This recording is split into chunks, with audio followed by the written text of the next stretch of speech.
I used to hear you on the radio. Joe Anthony Oh, used to Anthony. play you. Lou Roney. The live photos on the back of the Narita album were shot in San Right, Antonio. right. Uh, you're from New York, so tell me, especially in the age before the internet, how do you get word that you're getting airplay and building an audience is halfway across the country? Yeah, that's right. It's kind of bizarre. You think there's always there are always I always had friends that like a small group that would know what the newest band was, right? What was the hottest new underground band? Because that was the coolest thing, Hey, check this band I found, and it's like then word would just spread, So that um I guess through our management, we found out we were getting airplay down there, and then we said, decided, hey, we got to visit this place, we got to play this place, I mean I think it's always been like that. I've read stories, from bands in the '60s and stuff like that, throughout the rock era, you would find little pockets where people just, they hear a band and now with the internet, you could be on some remote island in the Pacific or Yeah, something yeah. and have a fan base there. But it was just interesting in San Antonio. I guess it's always been a rock and roll town. I mean, there were certain cities like Cleveland and yeah, it just got back to us in New York. Either they contacted our management or whatever. We just through various magazines also back then that monitor airplay. Yeah, I seem to recall some bands, whether it was Riot or not, that I heard stories about. Like the radio station would get a promo, right? And it would have contact information on it, of course. And if it the guy who had the midnight show, which is kind of what Joe Anthony did, he would be, I think his show was called In Concert, Joe Anthony in Concert. Okay. And he would try new bands. He played Rush, he played UFO. A little bit later on, he played you guys, Merciful Fate. He helped break bands in the South. Oh, sure. Him and Lou Roney, like Dave mentioned, and then Corpus Christi, anything south of San Antonio, the same kind of thing was happening. Somehow the DJ got a promo, called the number. Hey man, this is lighting up the phones. That's 70s and early 80s talk, pre-internet talk that I go there, but that I think moves the needle, and I feel like that. I mean, you're proof of it that you followed the divining rod. Oh no, it looks like we're going south, guys. Oh yeah, Texas. I mean, you mentioned Corpus Christi. We played there. I mean, everywhere we went in Texas it was total insanity. It was just Did you ever hardcore fans? Yeah. Did you ever get to meet Joe Anthony or Lou Roney? I think we might have met him once. I know that you guys thanked him on the back of the Narita album and the Down Under album. The credits are too small on the Restless Breed CD that I own, and my eyes can't read that. Yeah, right. They're probably on there as well. Yeah, I mentioned earlier, I saw you guys on that tour. I saw you with Saxon at the Austin Opera House. And me and Dave are huge Saxon fans as well. That show was amazing. I want to say that was, were you on that tour? Or were you gone by then? Did tour with Saxon quite a few times. Yeah, I swear you and Kip, and it was everybody.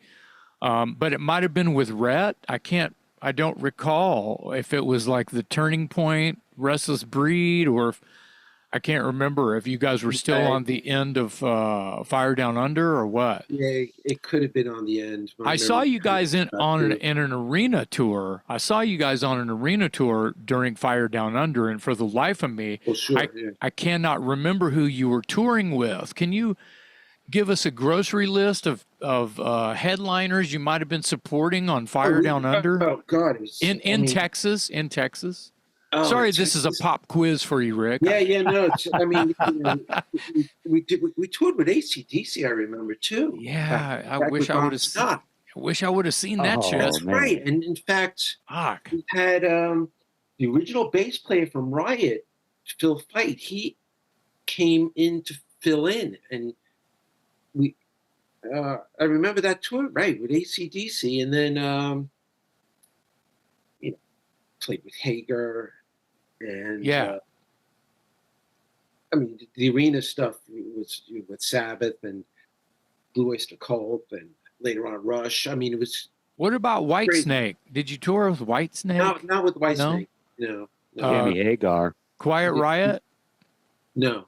No? That would have been interesting, right? Yeah, Quiet Riot. So that's funny. That's funny that you bring that up, because on my list of questions, I feel like I read somewhere that, you guys had a lot of let's just call it bad luck. And there was a time around Fire Down Under going into Restless Breed when, of course, you guys had all the pieces in place like you always did, but there looked like there was going to be, maybe you were finally going to break out, and then Quiet Riot explodes. And was there ever any conflict with you guys, like trying to clarify, no, we're not that band, we're the other band? Yeah, because every time you would mention Riot, oh, Quiet Riot? You mean Quiet Riot? I mean, that was constant. No. It was just like, I mean, you mentioned bad luck, and we had some good luck too. Everybody views us as the band with the worst luck ever, but there's bands have had worse. But yeah, that was not a good one there. Right at the time we were about to break, and you have Quiet Riot, and they have a hit on the radio. It's interesting. In the mid '60s, the U.S. had the Byrds, right? BYRDS, and in England, Ron Wood's band were the Byrds, and it's interesting. And it was the same type of thing that happened to them, and they, the Byrds took off in America, and it's like they were kind of screwed, and that was the end of them. Yeah. But we moved on and tried to just forge forward. Sure. Let's go back a little bit. I'm sorry, Dave, to interrupt. I'm just kind of before I forget. I have this memory of reading about you guys in Kerrang magazine quite early, an English, rock magazine. Sure. Yeah, of course. And there were pictures of you guys. It may have been a gig at Donington. Oh, Did you guys? Yeah. Yeah. Yeah, and First you one. guys you're on the record, like they released the record, and you guys are doing road racing Right. live on the record, and I just seem to. I mean, the articles I read in Kerrang around 81 and 82 were just like fucking loved Riot. They loved you guys so much. And I think that's a seed planted for, the other guys, the Riot 5 that's out there. I think that of course it planted the seed for that, but just, without any saying anything or, feelings, fuck our feelings. Let's not go political here. Let's think about 1981 or what have you in the UK. And your little band from New York gets invited to go play over there somehow, some way. Do you recall how that even happened? Yeah, and you got to record. They recorded you, and it's on the fucking vinyl, and I have it, and I love it. I love that song. Yeah, that was a sort of a fantasy thing. We couldn't believe that happened. That we got on that bill, and when you look back at it now, I mean, the Donington Festival became a huge event, Yeah. And back then, it was just like when we went there, we viewed it like a mini Woodstock. We're playing to a mini Woodstock because it was just a sea of people, and playing with Priest and Scorpions, and was UFO there?